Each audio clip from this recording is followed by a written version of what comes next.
지난주에 아합의 집과 여로보암의 집과 같이 하나님께서 범죄한 그들에게 악을 행했다라는 것을 남유다도 똑같이 동일성산에서 그들과 정략결혼을 하면서 그들과 함께 먹고 마시는 그런 가정을 이뤘던 것에 대해서 하나님께서 징계를 하시겠다라는 거예요. 그래서 남유다의 멸망을 암시하는 장면인데, 오늘 말씀 우리 뒤에서부터 좀 보겠습니다. 8절을 한번 보겠습니다. 8절에 보면은 아합의 온 집이 멸망하리니 라고 나오고요. 9절에 아합의 집을 느밧의 아들 또 뭐예요? 여로보암의 집과 같게 하고, 여로보암의 집의 상징은 뭐예요? 우상 숭배를 시작했습니다.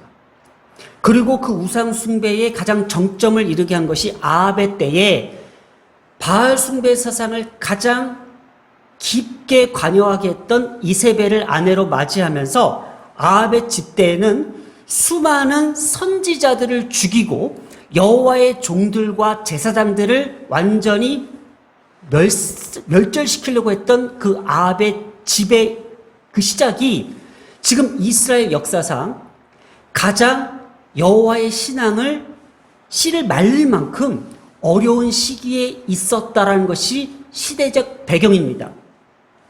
오늘 이 관점이 되게 중요합니다. 그래서 이 말씀을 제가 지금 다시 한번 강조합니다. 아합 시대 때에 있었던 그 우상 숭배에 악했던 그 시기에 수많은 선지자들을 죽였습니다. 그래서 우리가 7절도 한번 다시 보겠습니다. 7절을 한번 보면은 너는 내 주 아합의 집을 치라. 왜 그러냐면요, 내가 나의 종 곧 선지자들의 피와 여호와의 종들의 피를 이세벨에게 갚아주리라. 아합의 아내였던 이세벨이 수많은 선지자들의 피를 흘리게 하고 여호와의 종들을, 제사장들을 죽였다라는 내용이에요. 그러면 하나님의 심판을 지금 예고하는데 누구를요? 오늘 등장하는 인물이 바로 예후입니다. 1절로 돌아가겠습니다.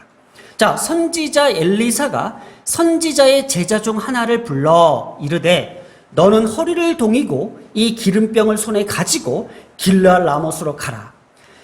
사랑하는 여러분, 지금 이 1절의 말씀에는 엄청난 메시지가 담겨져 있고, 거기에 2절을 보겠습니다. 거기에 이르거든 님시의 손자 여호사밧의 아들 예후를 찾아 들어가서 그의 형제 중에서 일어나게 하고 그를 데리고 골방으로 들어가. 자, 여기에 여호사밧은 동명이인입니다.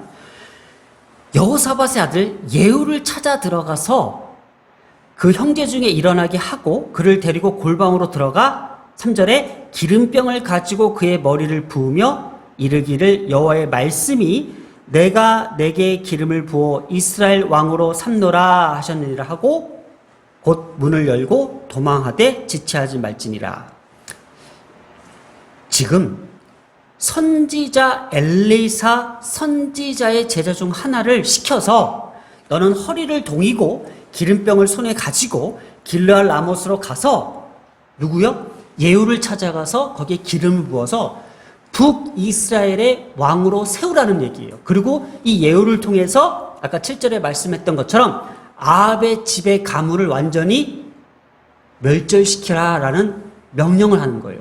자, 한번 여기 보겠습니다. 지금 열왕기하 9장 10장에는 예후에 대한 내용이 계속 나옵니다. 우리가 지난주까지 우리가 엘리사 선지자의 어떤 사역이 마무리되면서 이제는 남유다와 북이스라엘 관계를 가지고 하나님께서 이들을 앞으로 어떻게 심판하실 거라는 예고를 했습니다.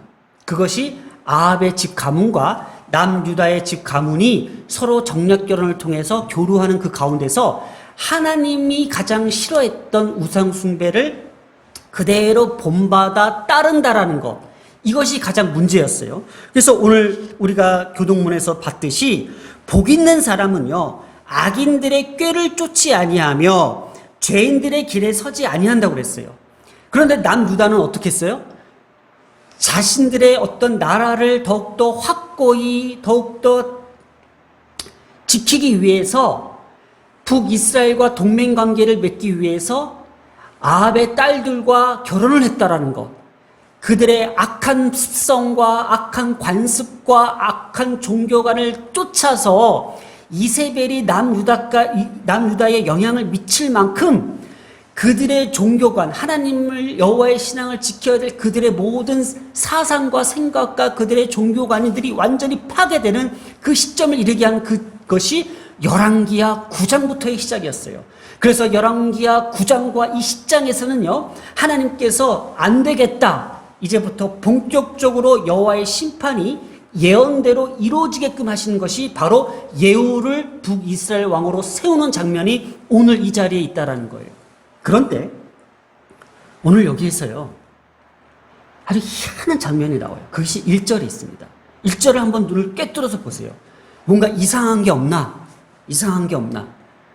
제가 지금 말씀드리면 아, 그렇구나. 선지자 엘리사가 이상하지 않아요, 조금? 엘리야 시대 때부터 엘리사 시대 때에 이르기까지 엘리야를 표현할 때, 엘리사를 할 때 어떻게 표현했어요? 성경에는 표기했어요. 하나님의 사람이라고 표기했어요. 근데 드디어 지금 이 선지자 엘리사라고 표현했다는 것은 어떠한 시대가 열린 거예요?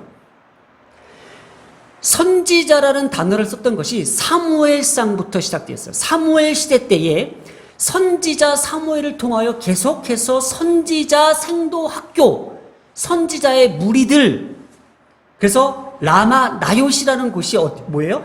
마치 오늘날 말하면 신학교 같은 곳에서 선지자의 무리들이 왕성하게 활동하는 그 시기에 사울이 라마 나요스로 왔을 때 어떻게 해요? 완전히 벌거벗고 무장해제되어서 여호와의 신이 그를 완전히 지배하게끔 만들었을 만큼 영적으로 완전히 풍성했던 이 시기, 충만했던 이 시기가 사무엘 시대 때에 선지자들이 왕성하게 활발하게 활동했던 시기에 150년 동안, 그 이후부터 150년 지금까지 대략 150년이라고 주석에 나왔기에 수많은 선지자들을 죽이고 핍박하며 제사장들을 완전히 멸절하려고 했던 그 이세벨, 아합의 가문의 그 시대에 드디어 지금 선지자 엘리사라는 표현을 썼다는 건 뭐예요? 아, 이제부터 드디어 하나님께서 여호와의 심판의 때에 선지자 엘리사를 통하여, 자, 빨간 줄입니다. 선지자의 제자 중 하나, 오늘부터 드디어 등장하는 것이 선지자 제자 중들의 하나를 지금 등장시키고 있어요. 그리고 4절을 또 보겠습니다. 그의 청년 곧 선지자의 청년이, 그리고 5절을 또 보겠습니다. 소년이 이르되. 자, 다 똑같은 사람입니다. 그런데 성경에서 이 세 가지 표현을 썼어요. 첫 번째가 선지자 제자 중 하나, 그리고 그 청년 곧 선지자의 청년, 그리고 이 소년이 다 동일 인물입니다. 자, 신분을 부각시킨 특별한 의도가 무엇일까? 지금 선지자 엘리사라고 신분을 밝힌 것은 엘리야 때부터 하나님의 사람이라는 그 별칭을 갖고 있었으나 드디어 지금 하나님의 심판의 때에 당당하게 선지자라는 표기를 썼다라는 것은 이제 여호와의 심판의 시대를 알리는 거고요. 여기서 보면은 선지자 제자 중 하나라고 표기된 것은 사무엘 시대 때부터 선지자 학교, 선지자의 무리들을 등장시키고 엘리사 시대 때에 드디어 150년의 공백기를 깨고 선지 생도들을 뜻하는 히브리어로 베네 한 네비임이라는 단어를 썼다는 건 뭐예요? 오늘 선지자 제자 중에 하나, 그의 청년 곧 선지자의 청년, 소년이라는 뜻을 갖고 있는 이 베네 한 네비임이라는 단어를 썼다는 것이 오늘 놀라운 일이 있다는 거예요. 그러면 우리가 오늘 이 본문을 어떻게 이해할 것인가라는 거예요. 오늘 이 세 가지의 핵심, 선지자 엘리사의 이 등장을 표기했던 이 선지자 제자 중 하나, 그의 청년 곧 선지자의 청년, 이 소년은 과연 어떠한 의미를 두고 있냐라는 것을 제가 결론부터 말씀드릴게요. 하나님의 이 예후를 통하여 하나님께서 이 어린 청년들, 어린 소년들, 어린 선지자 훈련생들을 드디어 하나님께서 이들을 통하여 등장시킨 것은, 자 보세요. 뭐가 이상해요. 아니 엘리사 본인이 가서 직접 기름을 부어 에후에게 북이스라엘 왕으로 삼게 만들면 되는데, 왜 엘리사 본인이 나서지 않고 이 선지자 제자나 이 청년들이라고 표기하고 이 소년들이라는 이 사람들을 보내서 그들을 통해서 예후에게 기름을 붓게 했냐라는 거예요. 저는 이것을 이렇게 해석하고 싶었던 거예요. 하나님께서 오늘날 청소년들과 이 청년들을 하나님의 심판의 때에 어떻게 사용하실까에 대한 예표적 내용이라고 본다라는 거예요. 오늘날 교회 학교가 다시 한번 하나님의 이름으로 일어나야 되는 이유였고요. 오늘날 우리의 한국교회가 이 교육부서에 더 많은 투자와 더 많은 관심을 가지고 이 청년들을, 하나님의 말씀에 횃불을 든 자들을 일으켜야 될 분명한 근거가 여기 있다라는 거예요. 왜 엘리사가 직접 가지 않았을까요? 왜 엘리사가 직접 그 기름병을 들고 나가지 않았을까요? 지금 이 시대부터 다시금 불려지는 그들의 이름, 선지자라는 그 이름을 가지고 선지자의 제자들이 지금 나서고 있다는 것, 그리고 그 청년, 곧 선지자의 청년들이 일어나고 있다는 것, 소년들이 지금 일어나고 있다는 것을 지금 우리에게 암시하고 있다는 메시지는 무엇일까요? 교육 부서들이야 일어나라는 거예요. 지금 소년과 청년과 그 제자들이 나오는 것은 우리 한국교회 그토록 뜨거웠던 시대에 교육 부서를 일으키라는 거예요. 제가요 군대를 가니까요, 어렸을 때에 주일 여름 성경학교 때에 소보로빵 안 먹어본 사람이 없었고요. 그러니 믿지 않았던 사람들도 손 붙잡고 다 여름 성경학교를 한 번씩은 다 찾아갔던 거예요. 부모가 믿든 안 믿든 그 교회 근처를 갔어요. 크리스마스가 되면은요 문학의 밤이라고 해서 다 한 번씩은 그 교회의 땅을 밟았던 사람들이 있더라고요. 그러니 교회 가서 군대 가서 딱 교회 가니 초코파이를 주니까는 모든 군인들이 떼거지로 몰려왔어요. 그때 하나같이 했던 말들, 어렸을 때 한 번쯤은 성경학교 참석해 본 사람 손 들어봐. 어렸을 때 한 번쯤 크리스마스 때 교회 가본 사람 손 들어봐. 너희들에게 예수님께서 찾아오실 거면서 초코파이 주면서 세례까지 받아가면서 군인들도 몰려들었습니다. 그러나 오늘날 우리의 교회의 현실은 어떻습니까? 어떻게 20명밖에 안 남았을까? 그동안 교육자들은 뭐 했었고, 그동안 교회는 무슨 일을 했을까? 라는 생각에 저 스스로 너무나도 괴로워했던 거예요.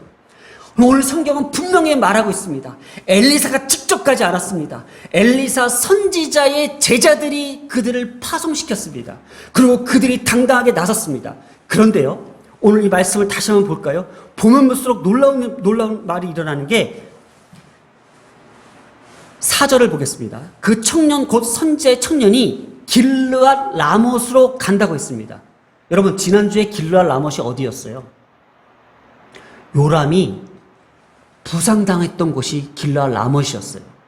자, 이때에 요람이요, 이 길르앗 라못에서 전투를 하고 있었는데 이 요람이 부상을 당합니다. 그리고 요람이 돌아가고 지금 이 길르앗 라못에 누가 남아있어요? 바로 요람의 군대 장관 예후가 지금 남겨져 있는 거예요. 예후가 요람의 군대 장관이었습니다. 자, 지금 왕이 부상을 당했으니 이 군대 장관 예후가 이 길르앗 라못에서 어디에 작전 회의를 하고 있어요. 그러니 여기서 골방으로 들어가라는 거예요. 골방으로 들어가. 그런데 어린 청년들이, 선지자 제자들이 지금 예후를 찾아가는 게 쉬울까요? 지금 여기에서 길르앗 라못은요, 철저하게 공격적 태세를 갖추고 있는 곳이에요? 아니면 방어적 태세를 갖고 있는 곳이에요? 이미 공격을 당해서 왕이 부상을 당하고 이것을 지금 지키기 위해서 여기에서 방어적 태세에 있는 상황, 민감한 상황에서 선지자 제자들이라는 사람이 딱 나타내가지고 예후를 이렇게 찾아요. 그 장면이 여기 있습니다. 5절에 그가 이르러 보니 군대 장관들이 지금 작전 회의를 하고 있습니다. 장관들이 앉아 있는지라. 근데 하필 표기를 또 소년이라고 아주 약하게 썼어요. 소년이 이르되 장관이여 내가 당신에게 할 말이 있나이다 이러는 거예요. 지금 그러면서 예후가 이렇게 얘기합니다. 너 지금 누구를 얘기하는 거야? 라고 합니다. 보세요. 예후가 이르되 우리 모든 사람 중에, 여기 다 장관이야, 여기 다 군사령관들이야, 그런데 누구에게 지금 말하려 하느냐 하니 이르되 장관이요 당신에게이다, 이렇게 얘기하는 거예요. 이 선지자 제자들의 이 당당한 이 모습 한번 보시라는 거예요. 제가 이 장면을 한번 상상해 보시라는 거예요. 지금 모든 장관들이 피습을 당하고 예민한 상황에서 어떤 달갑지도 않는 사람이 와가지고 나 당신과 할 말 있으니 당신 잠깐 와봐요, 이러는 거예요. 여기서 최고 사령관이었던 이 예후 장관이 너 지금 누굴 보고 지금 얘기를 하는 거야? 라고 얘기하는 거예요. 그랬더니 당신이요, 이러는 거예요. 그랬더니 예후가 일어나 집으로 들어가는 거예요. 왜냐? 지금 상황이 민감한 상태예요. 자기를 지금 어떻게 피습할 수 있으니 가장 안전한 곳으로 유인한 거예요. 그러면서 이 청년이 그의 머리에 기름을 붓고 이스라엘 하나님 여호와의 말씀이 내가 내게 기름을 부어 여호와의 백성 곧 이스라엘의 왕으로 삼노라, 이렇게 얘기합니다. 그러면서 이 예후가 자기에게 기름 부음 받은 자신의 모습에 뭔가 확 올라왔나 봐요. 이때부터 시작되는 게 예후가 북이스라엘 왕들을 죽이고 그 가문을 죽이고자 하는 장면들이 열왕기하 9장 10장의 내용들입니다. 사랑하는 여러분, 오늘 이 말씀이 두 가지의 갈래가 있어요. 하나님의 심판을 먼저 예고했어요. 지난주부터 아합의 집과 여로보암의 집과 같이 한 거에 대한 하나님의 심판이 시작됐는데, 그 심판의 출발점이 예후라는 군대 장관의 기름을 부어 북이스라엘 왕으로 삼는 것. 그래서요, 북이스라엘 왕들 중에 그래도 우상 숭배를 철폐하고 아합의 가문을 멸절시키는 유일한 왕이 예후 왕이에요. 북이스라엘을 보면서 그 우상 숭배를 철회하고 이세벨을 죽이고 그 가문들을 죽여가는 데에 가장 큰 역할을 한 하나님의 심판의 도구가 된 사람이 예후였어요. 그래서 왜 한국 교회에서 이 아합의 가문에 대한 내용과 이 예후가 갖고 있었던 이 중요한 사실들을 왜 가르치지 않으려고 했을까? 참 많이 반성하게 됐습니다. 그래서 우리는 오늘 이 시간 이 말씀을 정말 주의 깊게 들어야 된다는 거예요. 본문을 어떻게 이해할 것인가를 다시 한번 생각해 봅니다. 바로 제가 두 가지의 어떤 큰 줄기가 있다고 얘기했습니다. 첫 번째가 하나님의 예언적 심판이 이루어지는 이 상황에서 하나님께서 일으키시고 세우시는 사람들이 누구라고요? 이 선지자 제자 중 하나, 곧 그의 청년, 선지자 청년, 이 소년이라고 불리우는, 지금 하나님의 말씀을 들어야 하며 하나님의 말씀으로 그들이 성장해야 되며 하나님의 말씀 가운데 훈련받아야 될 이 선지 생도들, 선지자의 무리들이라고 표현하는 오늘 우리의 교육부서들, 우리의 자녀들에게 하나님께서는 그들을 통하여 일으키시겠다라는 거예요. 열왕기상 21장 22절에 또 내 집이 느밧의 아들 여로보암 집처럼 되게 하고 아히야의 아들 바이사의 집처럼 되게 하리니 이는 내가 나를 노하게 하고 이스라엘이 범죄하게 한 까닭이라 하셨고, 이게 우리가 지난 열왕기 상 때 했던 여로보암 다음 그 바이사 집처럼 하겠다는 거예요. 여로보암과 바이사가 비참하게 죽었던 것처럼 앞으로 이스라엘이 범죄한 까닭이 아합의 집과 그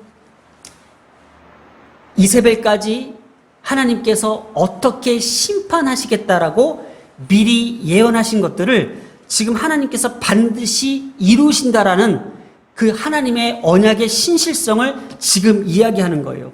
다시 한 번만요. 하나님의 주신 이 예언의 진정성을 지금 우리는 보아야 된다라는 거예요.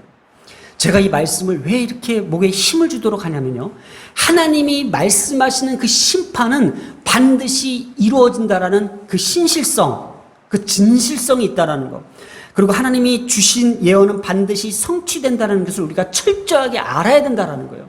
그러면 오늘날 우리 기독교가 우리가 범죄한 그 사실들, 우리가 죄를 짓고 우리가 하나님 앞에 우상 숭배하고 하나님의 말씀을 순종하지 않았던 것에 대해서 하나님은 반드시 심판하시겠다라는 거예요.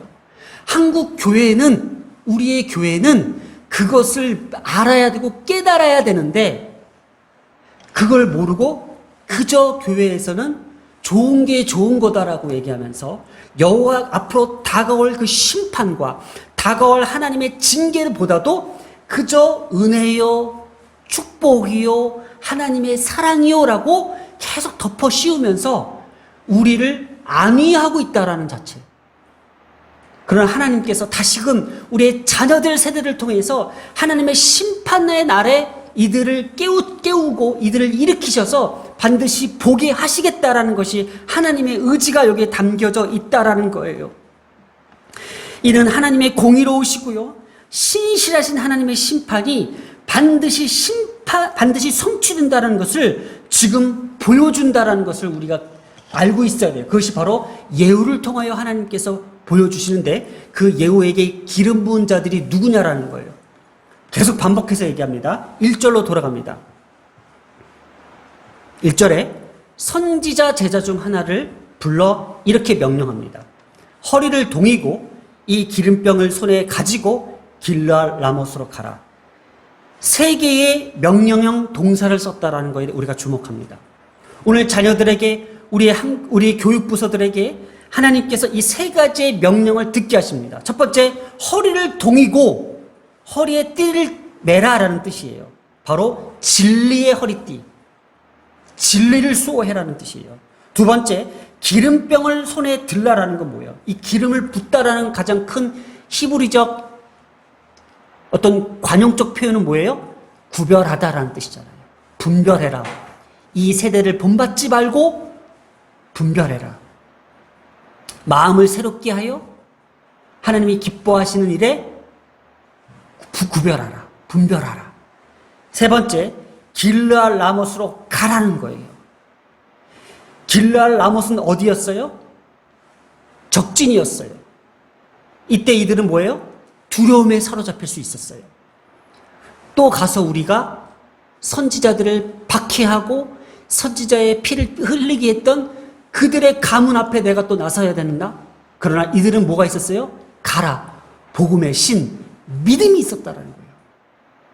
진리와 분별하며 믿음으로 갔던 저들의 발걸음을 우리에게 가르쳐주고 우리 자녀들 세대들에게 많은 교육부서들에게 쏟아 부어야 될 이 메시지를 지금 우리는 어떻게 이 말씀을 받아야 되냐는 거예요. 저는 이 말씀이 제 가슴 속에 너무나도 요동치고 있습니다. 당장이라도 저들에게 가서 이 말씀을 전하고 싶고 이 말씀을 듣게 하고 싶고 일어나라. 그리고 가라. 진리의 횃불을 들고 복음의 신을 들고 믿음의 방패를 가지고 가라. 전신갑주를 채고 가라. 이 시대를 깨울 수 있고 이 시대를 심판하고자 하는 하나님의 그 메시지에 반응하는 그 청소년들을 일으키고 싶다는 마음이 제 가슴 속에 더욱더 깊이 지금 새어지고 있습니다. 오늘 시간 말씀을 이렇게 좀 정리합니다. 위축되어가는 우리 기독교의 모습에 좀 새로운 바람이 일어나기를 이 시간 기도하기를 소망합니다. 그리고 하나님의 말씀으로 세워져가는 우리 자녀들이, 우리 교회 자녀들이 거룩한 영향을 끼치게 해달라고 이 시간 좀 기도하고 싶습니다. 오늘 말씀을 다시 한번 정리하며 다시 한번 우리 마음속에 새겨봅니다. 왜 이 시대 때에, 아합의 시대 때에 수많은 선지자들이 박해를 받고 많은 피를 흘릴 수밖에 없었는데 다시금 오늘 9장 우리 그 1절에 나왔던 것처럼 선지자 엘리사가 파송했던 그 선지자의 제자들이 등장했을까? 그리고 그 제자들을 통해서 하나님께서 다시 한번 기름 붓게 하셨을까? 오늘도 그 사명이 우리 교회와 또 한국교회에 있는 모든 교육부서에 있을 줄 믿습니다.